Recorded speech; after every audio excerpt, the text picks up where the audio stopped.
Oh, man. Wonder what everyone thinks I think about those movies. I don't know. Maybe I should tell people. I like telling people stuff sometimes. You know? It's like, I mean, they did the Sonic movie, and they did Sonic movie 2, and they did the Mario movie. And they compared the three, and they went for 3.5 hours, and I got about an hour in, and I am really trying. And I'm really trying. I'm trying to give my little boopity boops in the chest to, really keep myself on the edge of my seat. But, I'm not really sitting down. I'm more of a stand-up kind of guy. But yeah. What's better is forced comedy is really a fun thing to be engaged in sometimes, Especially when you're trying to go for a laugh, and then people just kind of sit there and go, like you could, you could tell the fake laugh. No, I love that. That's I love any sort of cringy thing. I mean, like I'm a big teller of bad jokes and bad puns, and like I thrive on Skylar's boo. Literally every time I get booed, I'm like, yes, dad joke heat or just bad joke heat. I am the czar of bad joke heat. But I don't invade anybody. I don't invade anybody. I kind of keep to myself. And if we're talking about ways that things are and the way that I would order these fine songs and these fine movies, I'm gonna give my own take on these with a badly tuned guitar. I'm not gonna do the whole thing. I'm just gonna let you know which one I'm gonna review first. It's Sonic 1, it's Sonic 1. I'm going to review Sonic 1. It's Sonic 1, it's Sonic 1. I'm going to review Sonic 1. Alright, now I'm not going to go through the whole thing just because they already did that. If you want to hear the entire breakdown of the movie, that is going to be Josh Ageddon and Skylar's department. What you're hearing is my take, and my take here is that Sonic 1 was probably the best of the three movies, and I'll tell you why. As far as establishing why the characters are important and who the characters are and what they mean to each other, how they relate to each other, and what their conflicts are, you get a lot of detail in this movie and reasons why you care about the characters. And I think that that's the most important part of this movie. Plus, it was another add-on to the hype beforehand in the movie where they had that terrible animation. They mentioned it before, and they're like, okay, we hear the audience, we're going to fix it, and then they did. So I give them major points for that. But really, the movie is carried upon, and I use that as a joke intentionally, this movie was carried upon the shoulders of Jim Carrey. And Jim Carrey is really the reason why this movie makes it over anybody else, because Jim Carrey as a villain was a tremendous villain. As far as going from the transformation of just the individual man of Dr. Robotnik into Eggman, it was Eggman with Jim Carrey energy as opposed to Dr. Robotnik turning into Jim Carrey. And I make that point because I'm going to make that point a little bit later when I talk about the Mario movie.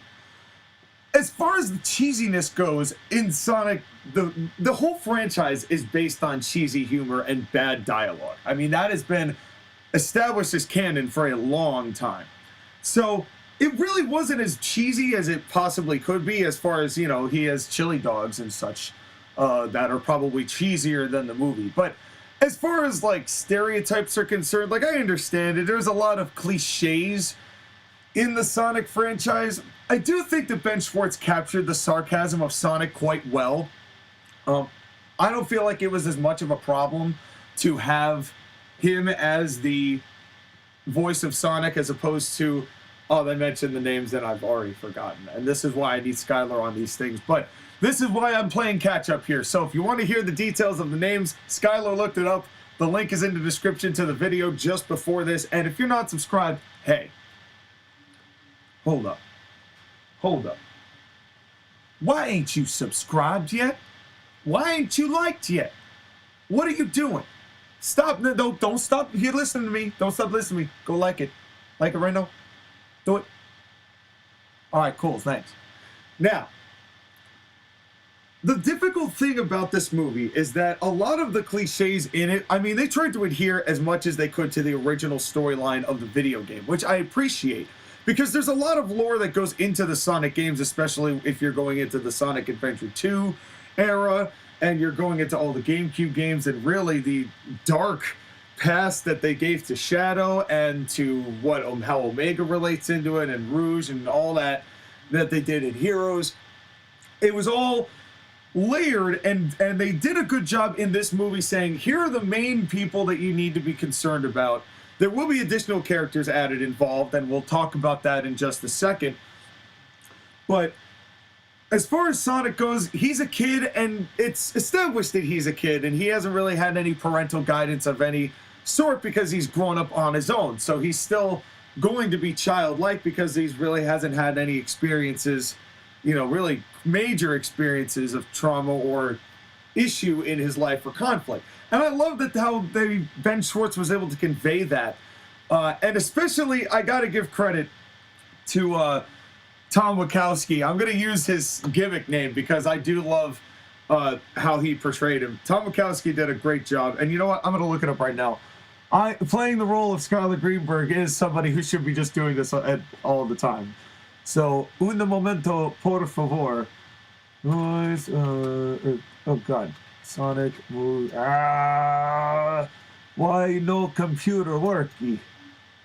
Oh, me sad face. That's just a different one. Here we go. Here's Sonic the Hedgehog movie.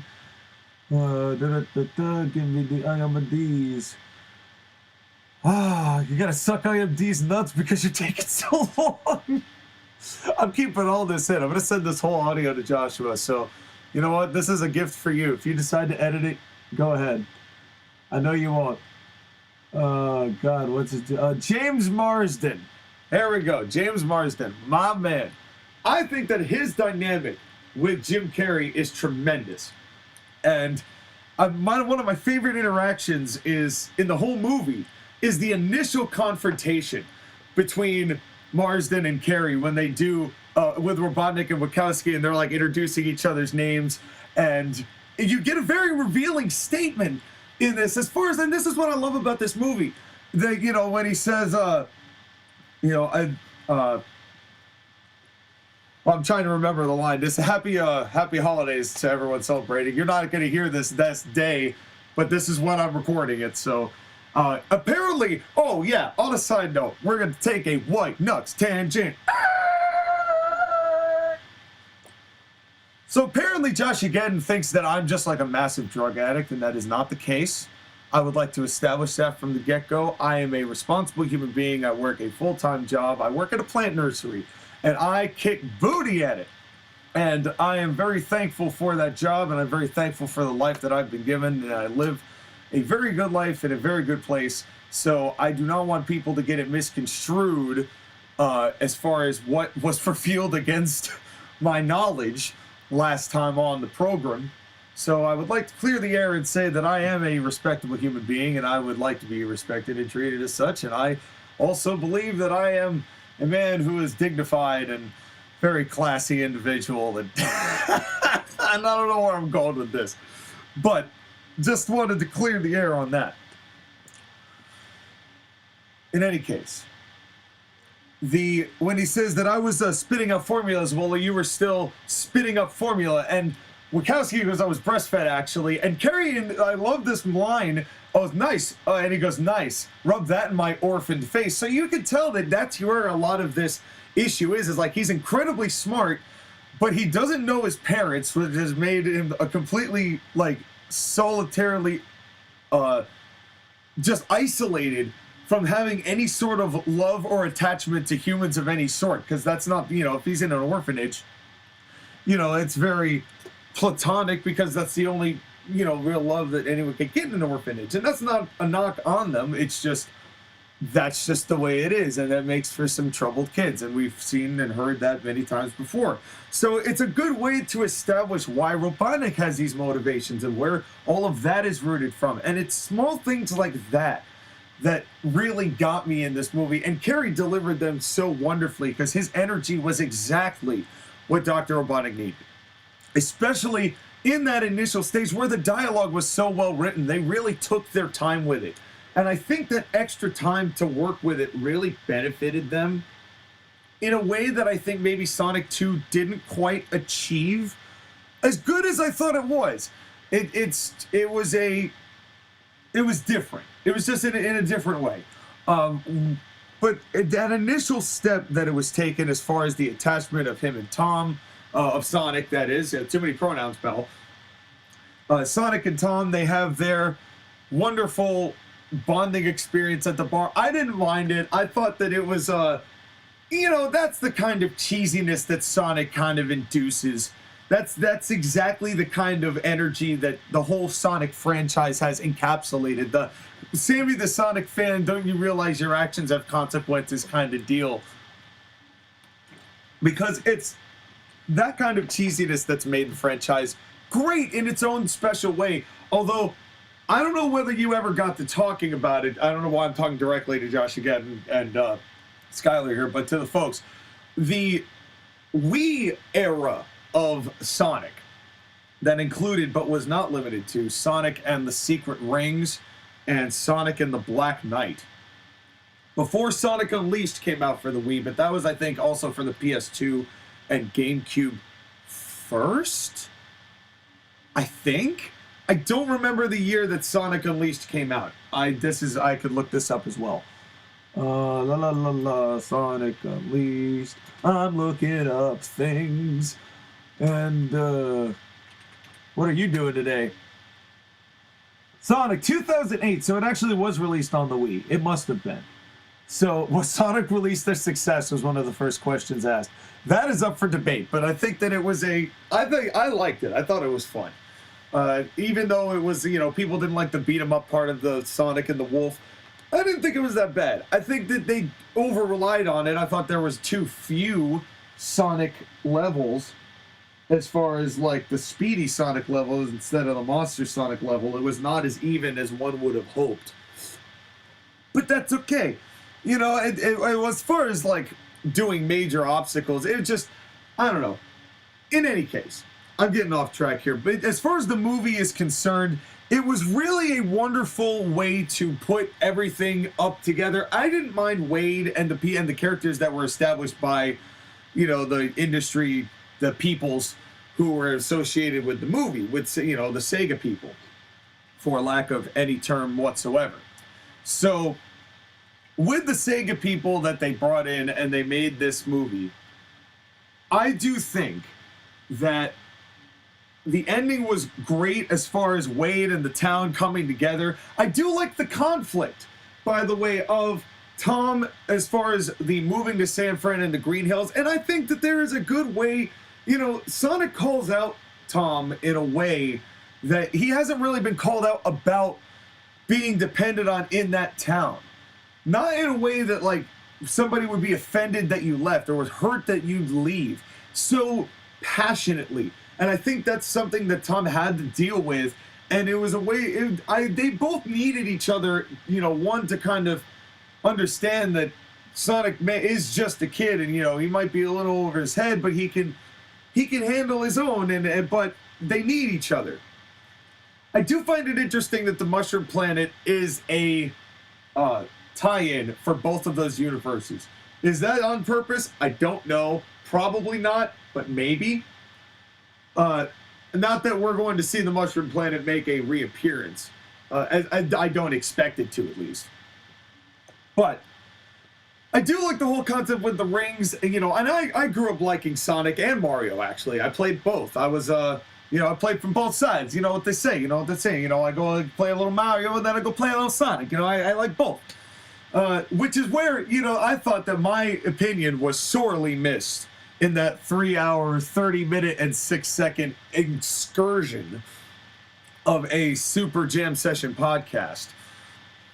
And God forbid I was actually involved in that. That would have made it like a 5-hour edition. And Lord knows, nothing needs to go any faster than a half the baby.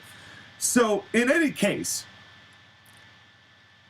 the whole progression of each character, I don't really mind the, Skylar had an issue with the stereotypical sister as far and their whole roles in it and the adult, the live action part of it. I didn't think anyone was that bad in that. Again, all of the cheesiness in the first movie I could tolerate, right? It was totally, there was just the right amount of it to make it worthwhile, but then you added the Jim Carrey energy back in just the right times to make it worth it. And Agent Stone, let me tell you something.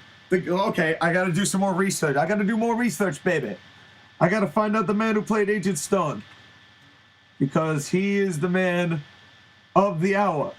He's not the man with the power. He's not too sweet to be sour, because that's Skylar Greenberg. But that is, he's the man of the hour. He's man of this minute.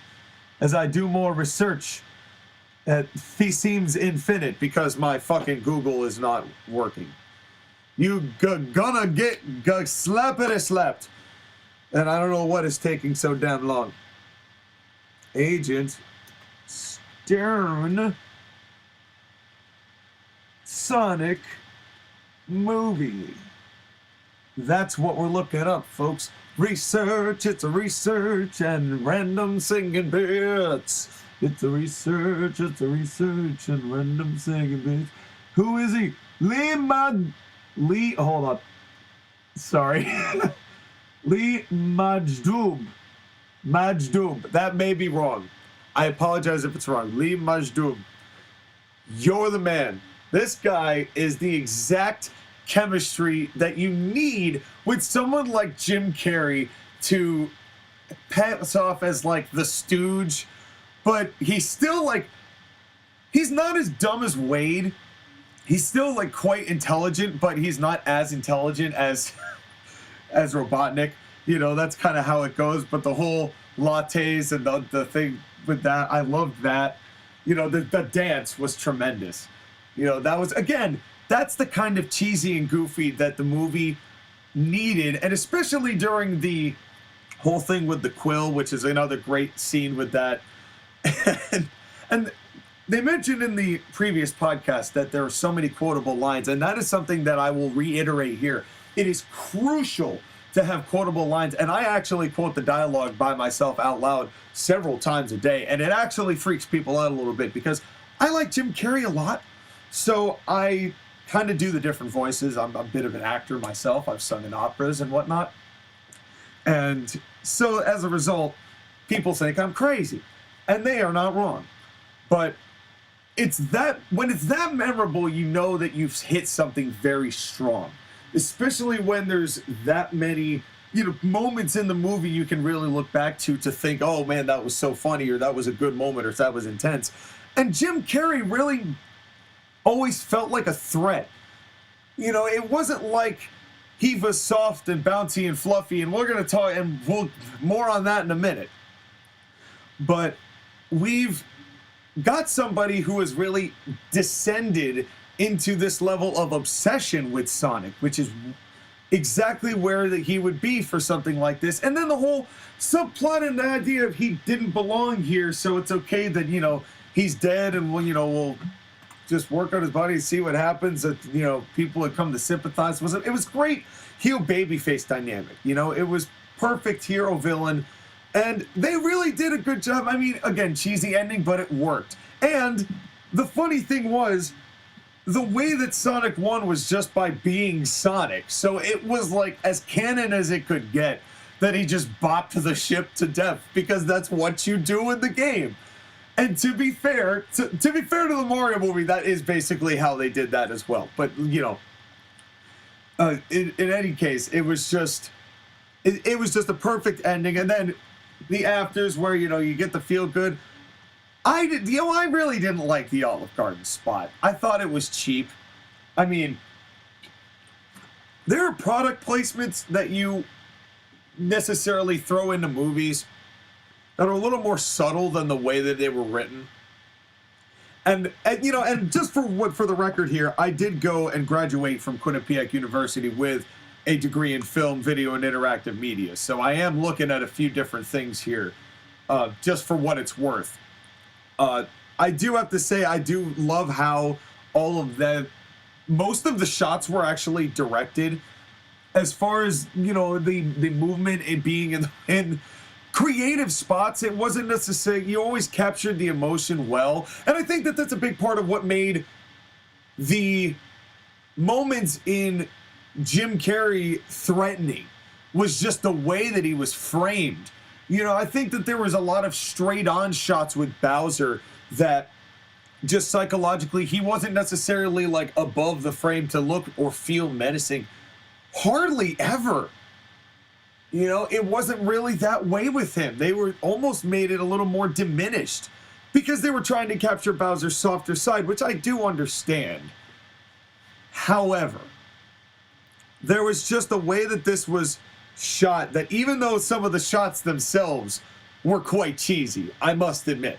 And they got cheesy, or almost over the top cheesy in Sonic 2, but they were cheesy in the right way in Sonic 1. And kudos to whoever edited and did all the cinematography and all of that. That was all quite fun. You know, and that was really what the movie was meant to be. It was a fun movie, but you still had definitive roles, and you still felt like there was somebody in danger in Sonic. And they actually did that a couple times, you know, that showed that Eggman by far, and for the most part, got the better of Sonic until the very end, when Sonic really was able to tap into his power and realize what was going on. So I really do give credit to the Sonic. I thought Sonic 1 was a fantastically fun movie. I watched it like 12 or 13 times. It's even the conversation with Wade and Tom where he's talking about the school bully in the cafeteria, and then, you know, his detachment when school, and that was, again, a perfect example. You learn initially that he's away from, you know, he's from an orphanage, and then he's in grade school, and he gets punched in the cafeteria, so instead he uses technology and messes the kid up because he has no attachment or sympathy or empathy for whatever the kid's doing. That is fantastic character development. They lost a lot of that, I think, in Sonic 2. And I will explain that in a minute. But overall, Sonic 1 was my favorite of the three movies, which I think is different from either of their favorites, because I think Josh again loved Sonic 2, and I believe that Skylar loved the Mario movie, so here I am being the third person. I am in favor of Sonic 1. Sonic 1 was my... Sonic 1! And it means both. That's right. Oh, God. I didn't think of a Sonic 2 song. I only thought as far as a Sonic 1 song. So now I'm going to have to come up with something improv for a Sonic 2 song. I didn't think of what I was going to do here. Sonic 2. It's a team battle. Sonic 2. Bring Sonic and Tails. Sonic 2, and then get Knuckles in the fight. In the fight. And that was bad chords, and God, this really is out of tune. I really should tune this again. This is pretty bad. All right, well, there you go.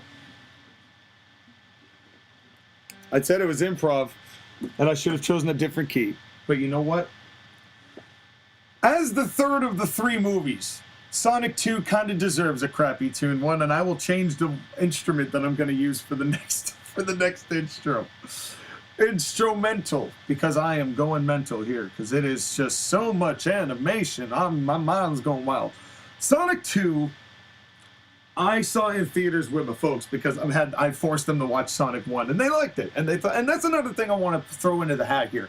You know, there's a lot of media right now that is just saturated with just sex and gratuitous gore, almost just for the sake of doing it. It's like, I don't want to akin it to wrestling because I've done so much wrestling talk on other media, but it really is like AEW at this point. It's like they're doing it just because, and people are still eating it up, which is why it's done. But it's just, it was refreshing for my folks, I think, to see a movie that was more, it wasn't necessarily, it was family friendly. It was cheesy, but it was a cute movie that even, you know, my folks, you know, they thought it was fun, and fun enough to watch the second movie. And they still thought that was fun as well. Here's my problem. Sonic 2, what my fear was with Sonic 1 before the movie came out, I said what I fear Sonic 2 is going to have happen is that because they're introducing Idris Elba, who was wonderful as Knuckles, and Tails, who was played by Person, who I cannot remember the name of. And here come the research machine. What is her name? What is her name? What is her name? Tell me. Tell me. Tell me. Tell me. Tell me. Tell me. Tell me. Tell me. Tell me.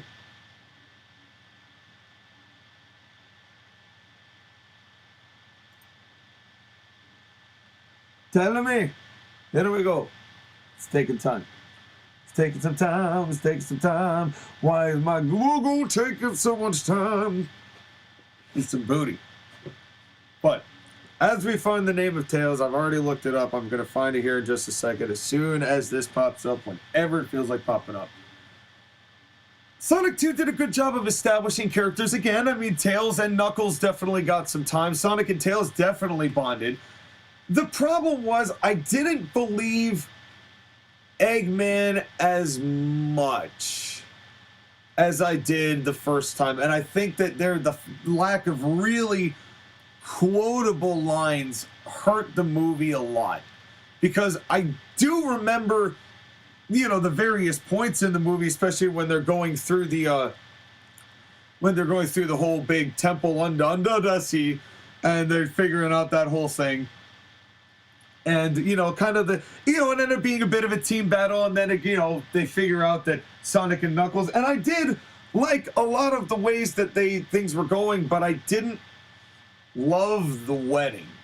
And I do agree with Skylar that a lot of the wedding took far too long, far too much airtime for what was given to us otherwise. And, I think that there's no problem. I don't have the problem because I understand why they did it, because they're going for the idea that you want the characters that are established in the game to actually be having the adventure in the game. So that would imply that Knuckles and Eggman are working together. And I did like all the way the robots looked and the way that he had like the ship, because again, that was basically canon there. And I had no problem with that. And like establishing the friendship between Sonic and Tails. Did a good job with that too. With the whole Liechtenstein, that's not the thing. The whole scene in the bar again, but the different kind of bar, where they did all the dancing and whatnot.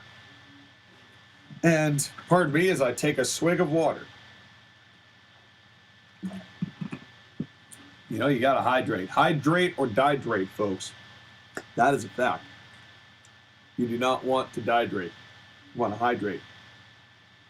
Tom Brady once said that he drank at least a gallon of water a day. 3/4 or however much of his body weight, I forget. I'm not good with quotes. But, Tom Brady, look how good Tom Brady is. And even if he's cheating, why would he cheat about water, huh? Why would he cheat about water? He's got no reason to cheat about water. He's got no reason. Why would he cheat about water? Talk about his football all you want, but why would he cheat you about water? If he's literally in the best shape of his athletic life right now, even though he looks a little gaunty, won't deny that. But, that's what divorce does to a human, so I'm not gonna knock him for that. Tom's doing the best he can. He may play for the Dolphins, by the way, I heard. I don't want to make this all about football, but that's a teaser for the next time. We're going to talk a little bit about football for one of the episodes. And I would like to talk about hockey as well with Skylar, because Skylar has a fandom. And that fandom, every year, they are the most menacing, fearsome team in all of hockey for about a week. They call it Shark Week. And then they lose for pretty much the rest of the season. But we're going to hear firsthand about the hockey from that hockey man himself, who goes to way more hockey than I do, by the way. And who are these people? You are not the people I am after. Colleen O'Shaughnessy. Is it O'Shaughnessy or O'Shaughnessy? It is O'Shaughnessy. Okay. It's just too long to put in the scroll over. Okay. So, good on Tails and for Colleen. Good for Colleen, because she sounded great. And she was from some of the original games, I believe. And I know that Josh again had already gone into that. So again, listen to that show if you want to hear all the juicy details. And again, Idris Elba did a great job of like establishing the reasons, but I did like kind of the I take things very literally stance of Knuckles the Echidna, and I think that it's going to come into play a lot more in Sonic 3. But I am a tad worried that Sonic 3 is going to sacrifice dialogue even more than Sonic 2 did, because I think that one of the things that Sonic 2 had to do was drop a little bit of development from other characters in order to make up for it, especially with them not knowing whether Carrie's going to come back for episode 3 or not. And I don't know whether they're going to do it.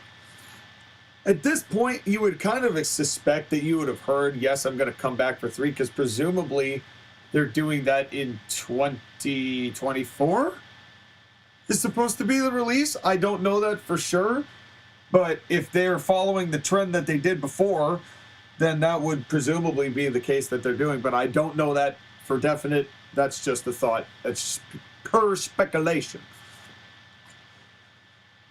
In the meantime, it's just it did as good as it could. I didn't really care for the popcorn scene. I mean, that was kind of like, that's where it got a little over the top cheesy in the directing style with the slow-mo and that's where I did think that was a little over the top.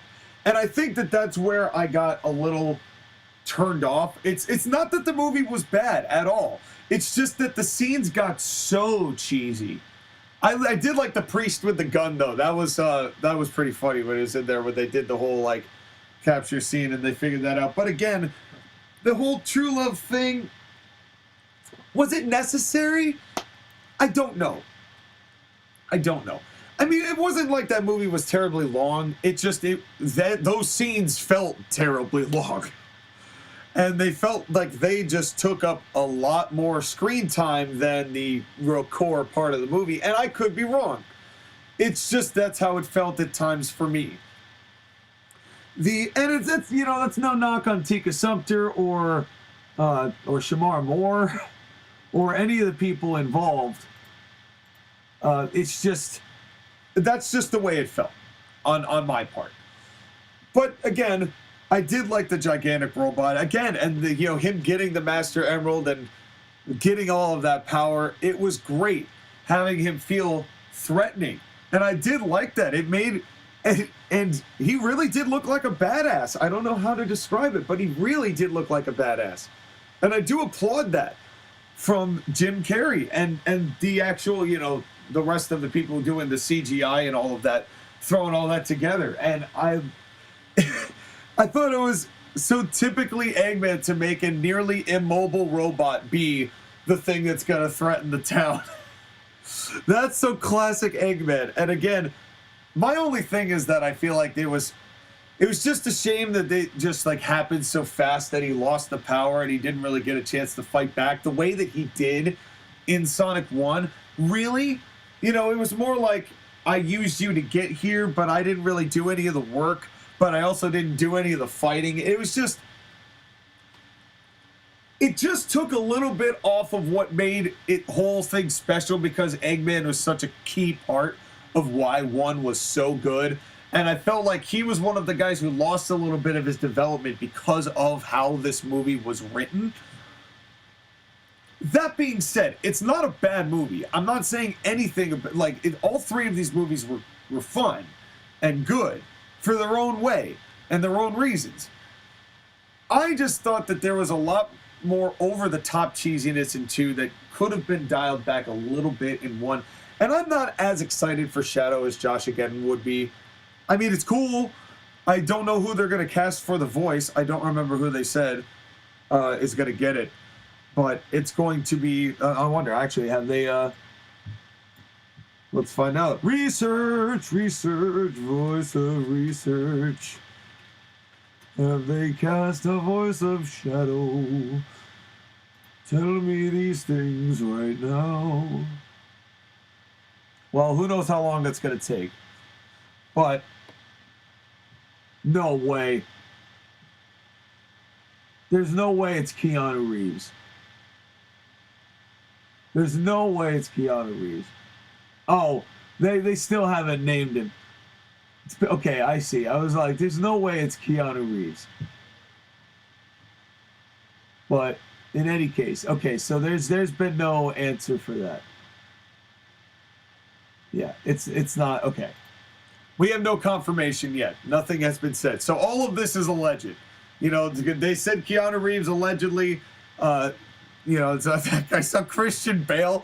Could you imagine they got Christian Bale to be the voice of Shadow? And he literally just did his Batman voice. I've come to know you.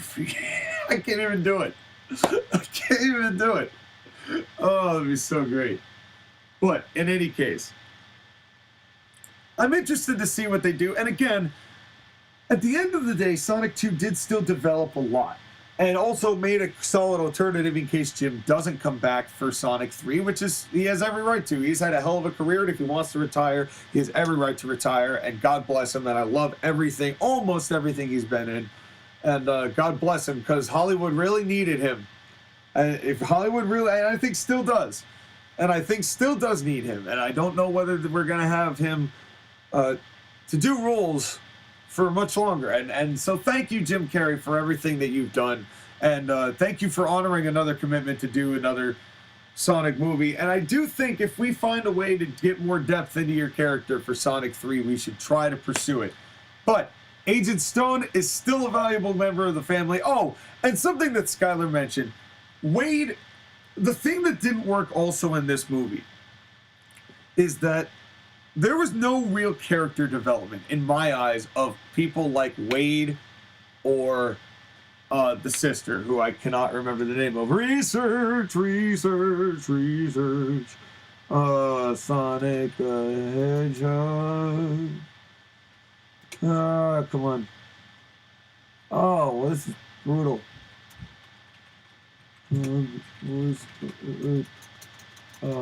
Wife's sister. Yeah. Give me that. Give me that answer. Research. And a color fucking non-responding. Baba boopy. I got a bibbity bop you in the head. So in any case, as my gaggle is getting its shit together. Excuse me for another drink of water. The bottom line here is this. Wade didn't really develop much as a character. I did like the whole Austrian goat milk thing. I thought one of the people who benefited the most from Sonic 2 was Agent Stone. No, it's not Maddie Wachowski. It's Rachel. What the hell is her name? Rachel. So actress. Come on, give me that. Give me that research.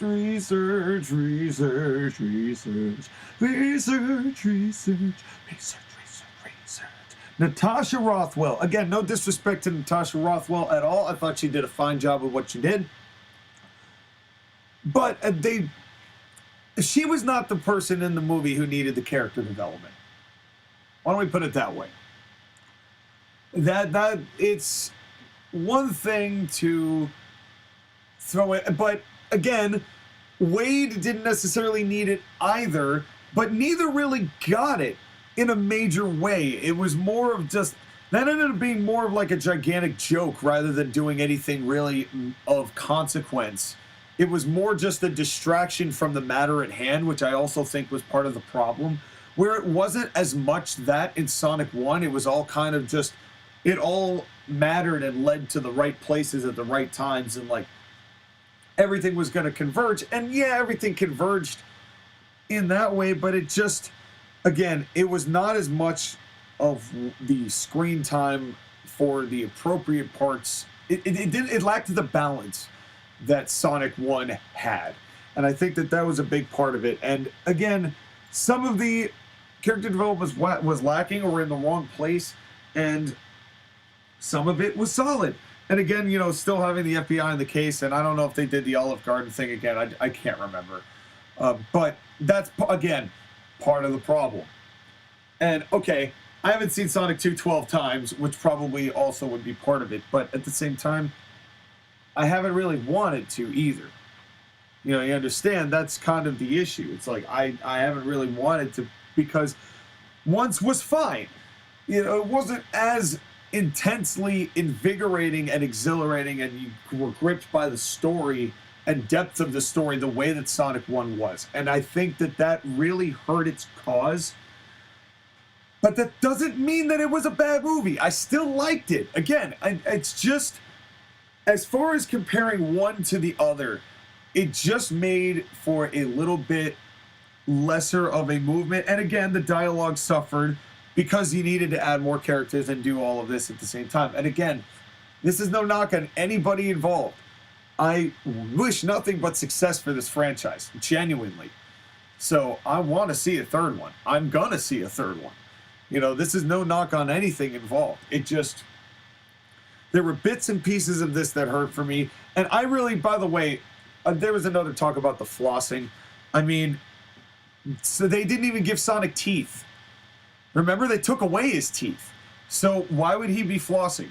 That's just my 2 cents. But he is a child, so whatever. It didn't bother me as much as it bothered Josh again, I think. So, I guess it's time for Mario movie. So that means I've got to do something else. It means I got to find something else to play, because I'm not going to play that guitar again. That was brutal the last time. That was absolutely brutal. Alright, here we go. Can you hear that? Can you hear that? It's Mario and Luigi. It's Mario and Luigi. There you go. That's all you're getting. Subscribe for better music than that. Promise. Maybe. No, guaranteed. I promise you better music than that if you subscribe. Anyway, Mario movie. Here's the thing. This movie was fun. It was very lighthearted. It was very visually stimulating.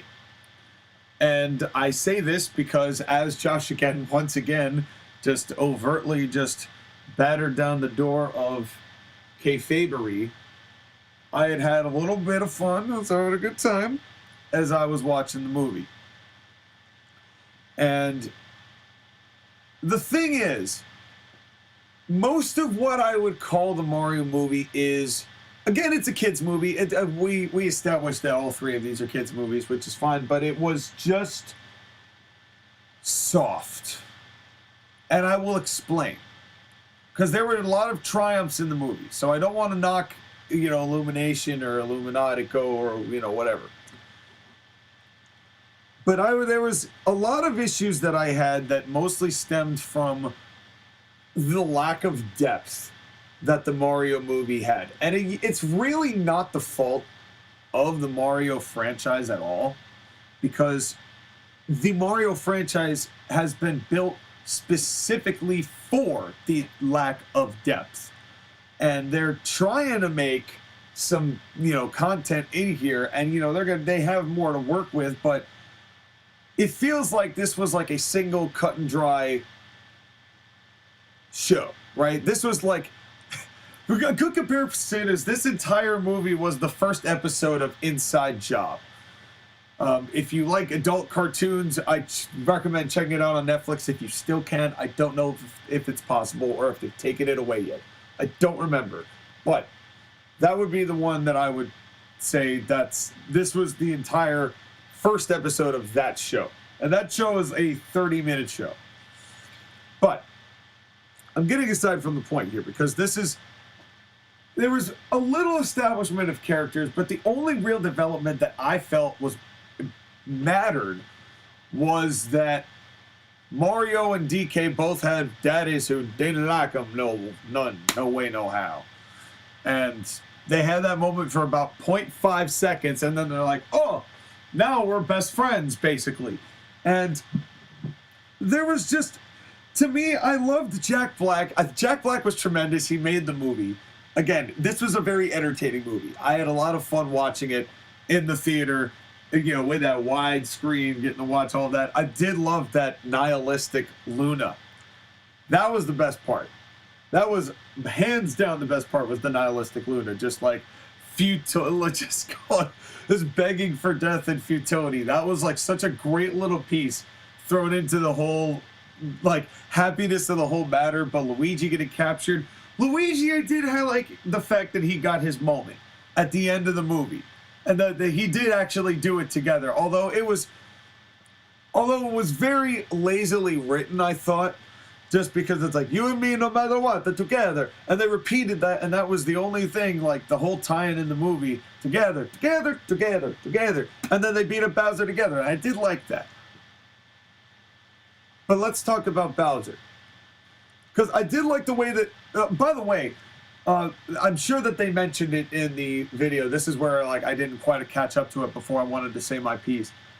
They did Chris Pratt such a disservice. Chris Pratt killed it as Mario. And the trailers made it sound like he was just going to sound like Chris Pratt. And everybody dumped on him. And I think that that was intentionally done so that people would watch the movie to see how bad it was, only to be pleasantly surprised by the job that he did with it. And I loved the commercial, the start. That was fantastic. You know, the way that they were just plumbers, but his dad's like, oh, you're bringing your... The only thing I didn't like was that the dad basically implied that Luigi was mentally ill. Let's put it that way, mentally handicapped. And I'm like, come on, man. Like, there's no...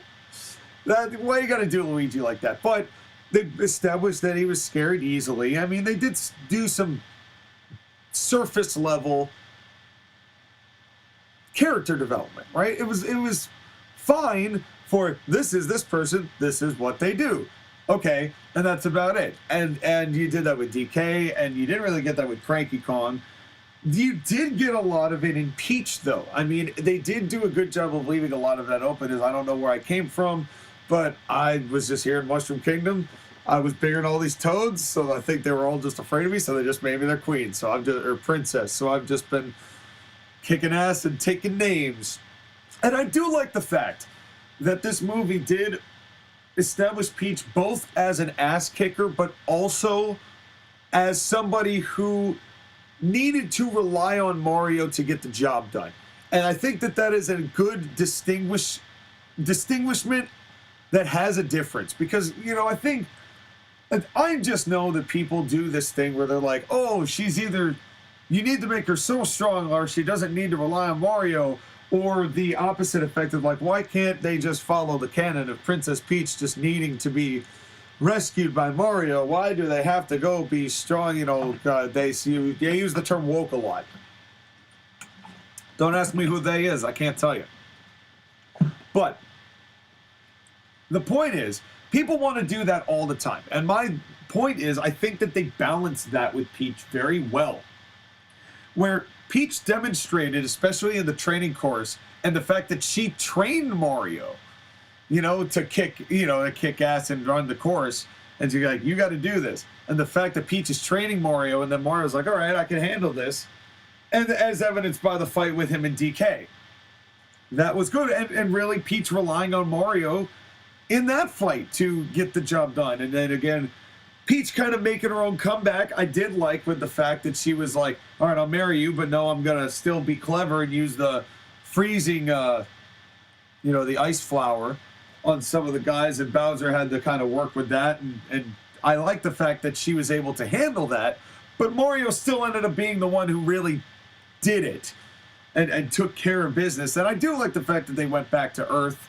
You know, Brooklyn is a choice. And I understand. I guess that was maybe that's where that originated. I guess it would be, you know, based on the Captain Lou Albano television series, which ruled, by the way. And for those of you who say that it needed more seasons, I agree. For those of you who say it was terrible, I say it needed more seasons. And for those of you who say Captain Lou Albano is the greatest Mario ever put into a position of being called that name in any circumstance, under any position, I say I moderately agree. Anyway. God bless you, Captain Lou. You're the greatest. The thing about the Mario movie, though, is that it just... All right, now we got to talk about Bowser. I talked about everybody else. I didn't want to talk about Bowser. Seth Rogen, I didn't mind his DK, by the way. It just, again, the only depth you really got was, hey, we have carts and my daddy don't love me the way your daddy don't love you, kinda. So now we're bros. And that was good development. I liked that. But then it didn't really go any further than that. Again, they got to a place where they could develop characters, but they just didn't because they were going for a tight 90, which I do understand. And I guess that leaves some room open for development later on, I suppose.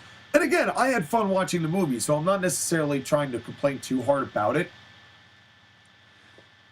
The thing is, it's like everything was very nice and wrapped up in a bow, and it was tight. And I do love the way everything looked. Everything was wonderfully looked, and I like the kingdoms.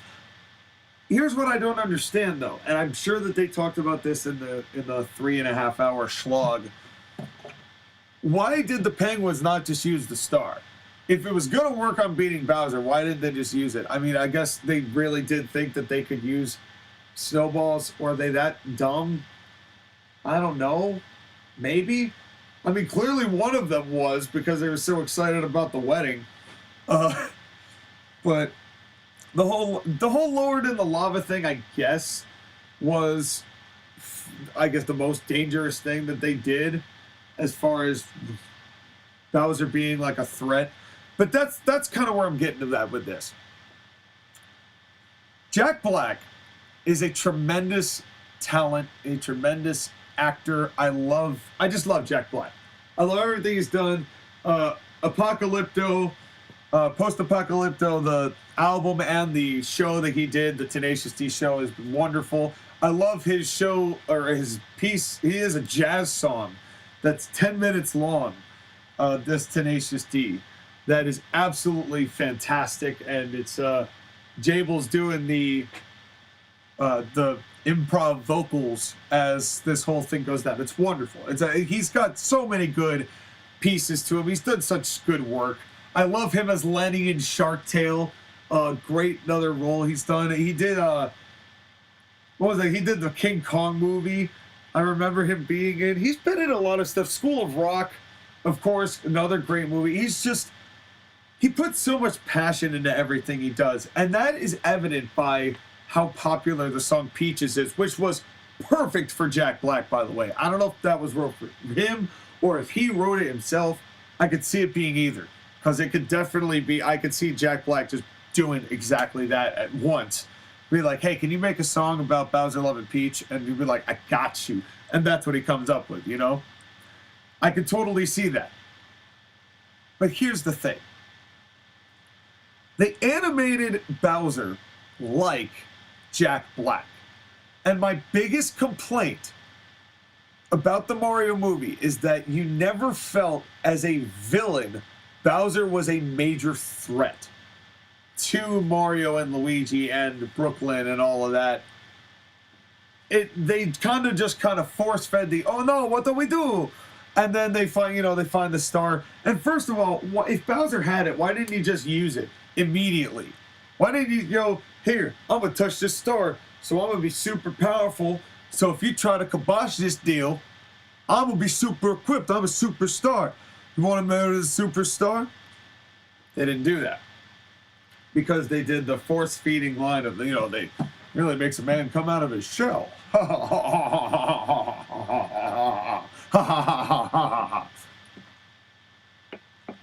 You get my point. But in a way that Jim Carrey was able to evolve into Dr. Eggman and into Dr. Robotnik in a way that made him feel villainous and threatening to Sonic and the people that you had grown attached to, Bowser more felt like he was just gonna whiff. And he made a very light threat of, I'll hurt the Toads, and then Peach is like, okay, fine. He didn't even actually do that. And all of that and being like, all right, cool, it worked. I don't know. It didn't necessarily feel like Bowser was ever really going to do any lasting damage. Especially because there was really no. You didn't see the fried penguin corpses at any point. I mean, not that you were going to put those in a kids movie, but like, you didn't see any of the damage that Bowser caused, except for the one guy who's like, "What if she says no?" and he turned him into a dry bones. That's it. That's all he had. And I just thought that was a shame that is really the way that all transpired, is that you could have gone a little bit more into depth while still retaining a kid's movie style. I can't, even though I said just minutes earlier, why don't you just throw in the penguin corpses? You know, that's, yeah. Now that would have definitely changed the game, because I was around a lot of kids when I watched this movie. That would have changed the game. That would have terrified people. All of a sudden, Bowser just comes out and he just starts hawking blue penguins at Toads and starts and all the Toads are running around and Bowser's laughing. And now, all of a sudden, it feels like these Toads are in danger and Bowser's gonna hurt them no matter what. But now Peach doesn't have a chance. Even though she made a comeback earlier, Bowser's right back and he's stolen her and taken her, and then, you know, Mario could go and rescue her, but none of that happened. And it wasn't even like it was left open for that to occur. And that's what I don't understand.